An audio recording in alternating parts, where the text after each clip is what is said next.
కళ్యాణ్ గారికి ఈ విషయం తెలుసన్న విషయం నాకు తెలియదు.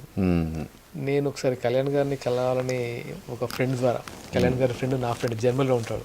Okay, is my close friend Venky garu అని, 100కి one of the producers. So తను నన్ను తీసుకెళ్లారు.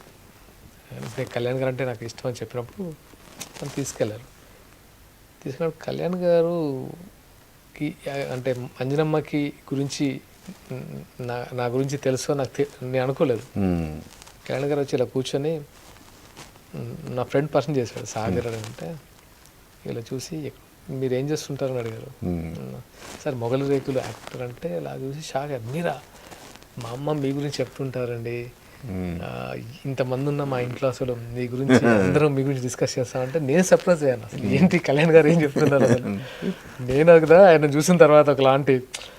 సో మా ఇద్దరి మధ్య ఏంటంటే అది కాస్త ఆయనకు వామపక్ష భావాలు, ఆయన లెఫ్ట్ అవన్నీ నాకు ఇష్టం. అవి నేను షేర్ చేసుకోవడం, ఆయన షేర్ చేసుకోవడం, ఇదంతా షేర్ చేసుకుని తెలియకుండా మా ఇద్దరి మధ్య కొంచెం ఒక బాండ్. అంటే ఒక తను మంచి పర్సన్ అండి. అంటే తను ఎప్పుడు ఏదో ఒకటి ఏంటంటే కళ్యాణ్ గారు సొసైటీకి మనం ఏం చేయాలని తప్ప వేరే దాంట్లో ఉండరు. జనసేనలో జాయిన్ అయిన తర్వాత నన్ను ప్రచార కార్యదర్శి, తెలంగాణ ప్రచార కార్యదర్శిగా అపాయింట్ చేశారు. కానీ జనసేన ఇక్కడ పోటీ చేయకపోవడం మీద ఏమైనా డిసప్పాయింట్ అయ్యారా? మరి ఇది క్లారిఫై ఇవ్వాలి సార్ మీకు. జనసేన తెలంగాణలో పోటీ అనేది ఎలా అంటే, కళ్యాణ్ గారు కొంతమంది కళ్యాణ్ గారిని మేము పోటీ చేస్తాం తెలంగాణలో కూడా, మీరంటే చాలామంది అభిమానులు ఉన్నారు, తెలంగాణలో మీకోసం కష్టపడే వాళ్ళు ఉన్నారు, మీకోసం ఓటేసే వాళ్ళు ఉన్నారు, తెలంగాణలో జనసేన ముందుకు తీసుకెళ్ళాలి, తెలంగాణలో అసలు మీ వారాహి నడవాలి, ఇలాంటివన్నీ కొంతమంది. అంటే ఎలా ఉంటుందంటే మేము పోటీ చేస్తాం బలంగా, పార్టీ ఉంది కదని. అప్పటికి కళ్యాణ్ గారికి పోటీ చేయాలనే ఉద్దేశం లేదు. ఓకే, అలాగని డిసప్పాయింట్ చేయాలని లేదు వీళ్ళని. అరే వీళ్ళు నా కోసం ఉన్నారు కదా, నన్ను నమ్మారు కదా, వీళ్ళు డిసప్పాయింట్ చేయడం కరెక్ట్ కాదేమోనని ఆ ఒక్క దానికోసం ఆయన పోటీ చేయడానికి ఒప్పుకున్నారు. లేకపోతే ఎప్పుడు కళ్యాణ్ గారు కొత్తగా ఏర్పడిన రాష్ట్రం కదా తెలంగాణ రాష్ట్రం, ఓ కొద్ది కాలం పాటు మనం వదిలేద్దాం. సో ఇప్పుడే ఇక్కడ మనం ఫైట్ చేయడం కరెక్ట్ కాదు. కొత్తగా ఏర్పడిన రాష్ట్రానికి రకరకాల ప్రాబ్లమ్స్ ఉంటాయి, వాళ్ళు అన్ని సమకూర్చుకోవాలి, వాళ్ళు ఏం చేస్తున్నారో చూడాలి కదా అని కళ్యాణ్ గారు ఎప్పుడు చెప్తుండేవారు.